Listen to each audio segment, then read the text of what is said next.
Excerpt 24. What they have said is sincere and true. They delve deeply into the meanings and flavor. They enlighten all sentient beings. They show by example and teach the proper Dharma. What they have said is sincere and true. Sincere means that what they, the Bodhisattvas of the Western Pure Land, say is the truth. It is absolutely not a lie. This excerpt sentence is praising the teachings in the Buddhist sutras, where every word and every sentence are words of truth. The word meanings in they delve deeply into the meanings and flavor means principle. Flavor refers to the flavor of the Dharma. When we truly delve deeply into the meanings and flavor, we will find that the meanings and flavor in the sutras are boundless. Not only that, but we will also find the name of Amitabha Buddha to have boundless meanings and flavor. How do we get to taste the flavor? By single-mindedly chanting the Buddha name, we will taste boundless meanings and flavor. After we taste the flavor of the Dharma, there will be no stopping us. During our learning, we will truly feel joy and will definitely be making courageous and diligent progress. Now, when we chant the Buddha name, we do not taste any flavor of the Dharma because when we chant Amma Tuofo, we are thinking of other things. This is the reason that our cultivation has not gone anywhere. We should diligently continue with our chanting. Anything that obstructs us from single-mindedly chanting should be discarded. In addition, we should chant with a sincere, pure, and respectful mind. After chanting in this way for half a year, we will taste the flavor of the Dharma. When we do, we will have confidence in attaining rebirth in the Western Pure Land. The more we chant, the firmer our confidence. We will be able to know in advance the time of our rebirth. Those who are very advanced in their cultivation can attain rebirth at their own will. They can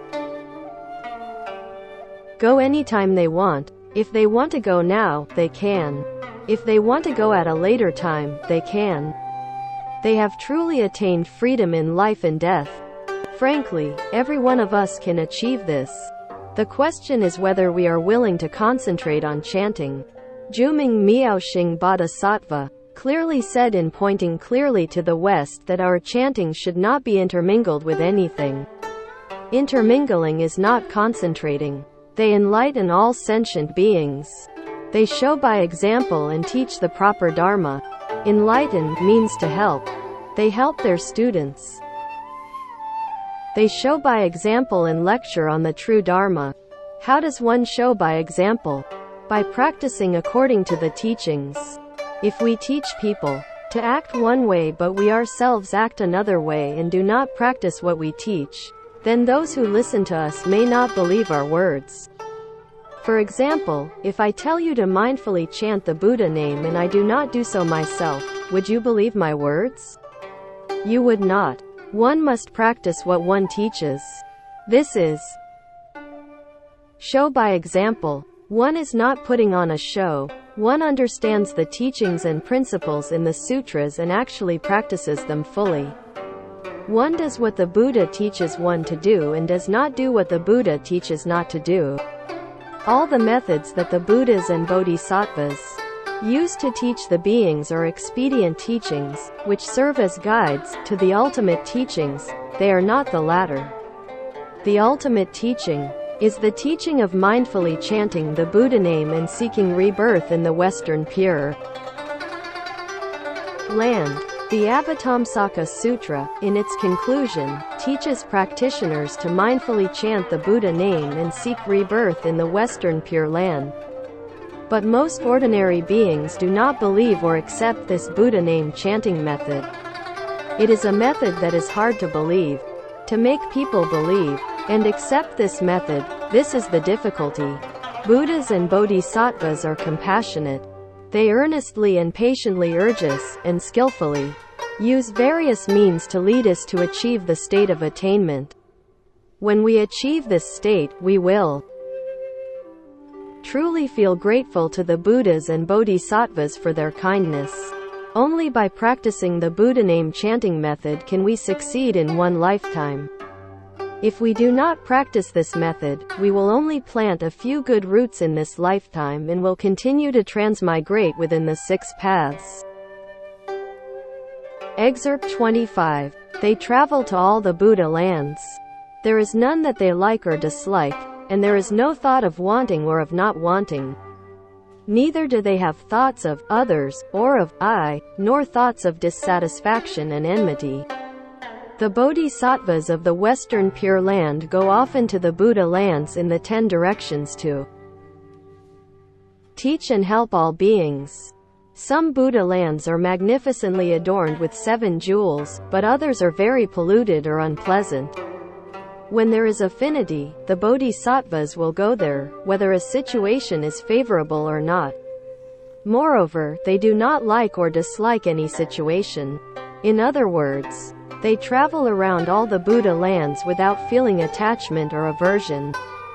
They do not give rise to any thought, discrimination, or attachment. When we go abroad to visit other countries, if we feel like or dislike, then our minds are polluted. We should cultivate meditative concentration and wisdom during the trips. When we see and understand everything clearly, we have wisdom. When we do not have any like or dislike, we have meditative concentration. Therefore, when we visit other countries, we should simultaneously cultivate meditative concentration and wisdom. Furthermore, in daily life when we interact with people and engage in tasks, we should also cultivate meditative concentration and wisdom. For example, if someone tries to anger us and we are able to not give rise to any thought, we are cultivating one mind undisturbed. The person who tries to anger us is a good teacher for us. Without him or her, how can we achieve the paramita of patience? These situations, someone says charming words to us but we do not attach to the words, or someone tries to stir up trouble but we feel no anger, help us to cultivate and attain meditative concentration and wisdom. One mind undisturbed and the Buddha name chanting samadhi taught in Pure Land Buddhism are both attained in this way. If one's mind is perturbed by others gossiping or starting rumors about us, one should immediately feel remorse. I am wrong again. I am affected by the external environment again. Daily, in every thought, stay awakened and do not be deluded when interacting with others and engaging in tasks. Any situation at any time is a good teacher for us. And there is no thought of wanting or of not wanting. It is erroneous to wish for something. When one wishes for something, suffering follows. When one gains something, something will be lost.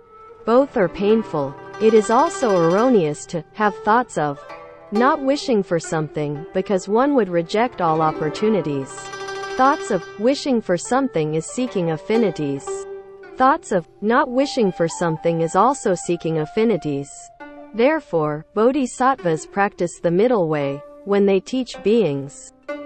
They are according with conditions, not seeking affinities. Neither do they have thoughts of others, or of I, nor thoughts of dissatisfaction and enmity.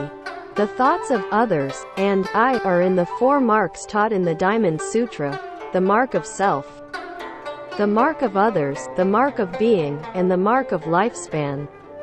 Dissatisfaction and enmity means that one bears resentment and hatred when others go against one's wish, and one forms attachment when they go along with one's wish. Therefore, we should be impartial to all people in any situation, whether they are good or bad.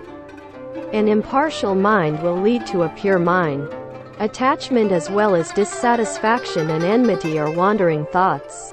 When one is free of all wandering thoughts, all discriminations, and all attachments, one will attain a pure and impartial mind. When the mind is pure and impartial, one will definitely be awakened, not deluded. One will then realize the goal of purity, impartiality, and enlightenment. Excerpt 26. Those bodhisattvas have a mind of great compassion and a bringing benefits to all beings. They discard all attachments and accomplish infinite merits and virtues. Great refers to a pure and impartial mind. Such a mind is free of discrimination and attachment. Great compassion is compassion from a pure mind and an impartial mind. This excerpt tells us that the bodhisattvas of the Western Pure Land have the ability to travel to all the Buddha lands and to any place in the entire Dharma realm.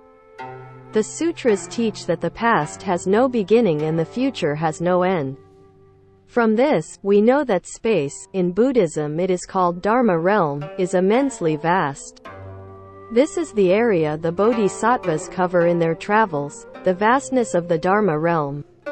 If they have an affinity with a place, they will manifest themselves there too. Benefit the beings. The conditions are mature for some beings but are not for others. If a being does not have the conditions, one should help the being develop the conditions. If the conditions of a being are not yet mature, one should help them mature. If the conditions of a being have matured, one should guide that being to attain rebirth in the Western Pure Land. The standard for mature conditions in the Pure Land school is different from those in other schools. In other schools, a practitioner needs to completely eradicate all afflictions and attain great awakening. In the Pure Land school, a practitioner needs to have true belief, be willing to make the vow, and sincerely chant the Buddha name. Such a practitioner is a being whose conditions have matured. This cultivation is easier than in other schools. Throughout the boundless worlds in the 10 directions, the bodhisattvas of the land of ultimate bliss, 1. Seek the Buddha Dharma and 2. Help all beings.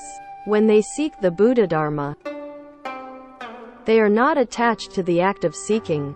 When they help beings, they are not attached to the act of helping. They discard all attachments and teach all beings. This way, they are able to attain infinite merits and virtues. In merits and virtues, merits refers to effort, and virtues refers to result. Merits is the cause. Virtues is the result. How does one cultivate merits? The Buddha taught us these 3 principles, which are the 3 learnings to preserve our merits and virtues.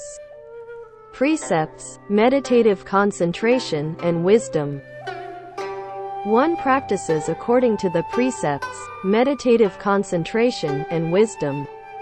For example, if one observes the precepts and attains meditative concentration, precept observation is merits, effort, and meditative concentration is virtues, result. If one cultivates meditative concentration and attains awakening, the cultivation of meditative concentration is merits, and awakening is virtues. If one observes the precepts but does not have meditative concentration, then this is not considered as merits and virtues. There is merits, effort, but no virtues, result. Here, precept observation will turn into good fortune. One will have good fortune in the human or heavenly path in the next lifetime. If one cultivates meditative concentration but does not attain awakening, one will have the karmic result of being reborn in the heavens. In the form realm or the formless realm, one will not transcend the 3 realms. This good fortune, of being reborn into the heavens, is minuscule.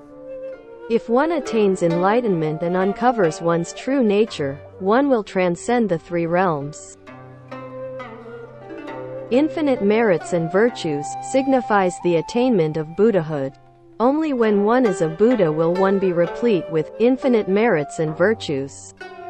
This is our ultimate goal in learning Buddhism. How do we accomplish infinite merits and virtues? By discarding all attachments. From this we can see that the reason why we cannot succeed in our practice is due to our not being able to let go of our attachments. Therefore, we should not be attached to either worldly phenomena or supramundane teachings. If we can discard all wandering thoughts and attachments, we will attain infinite merits and virtues. If there is even one thing that we cannot discard or let go of, we will not have any achievement. But to let go is truly hard. Because of this, infinite great compassion arose in Amitabha Buddha, and he established a special cultivation place in the Dharma realm for learning and practice, for beings like us who cannot let go to also have achievement. This is inconceivable. With the cultivation places of all the other Buddhas in the 10 directions, one must let go of both worldly phenomena and supramundane teachings before one can be reborn there.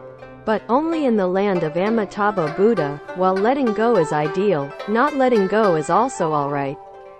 This way, everyone will be truly helped and awakened. When we get to the Western Pure Land, Amitabha Buddha and the beings of superior goodness, in other words, the great bodhisattvas, will help us discard all our attachments so that we can attain supreme enlightenment.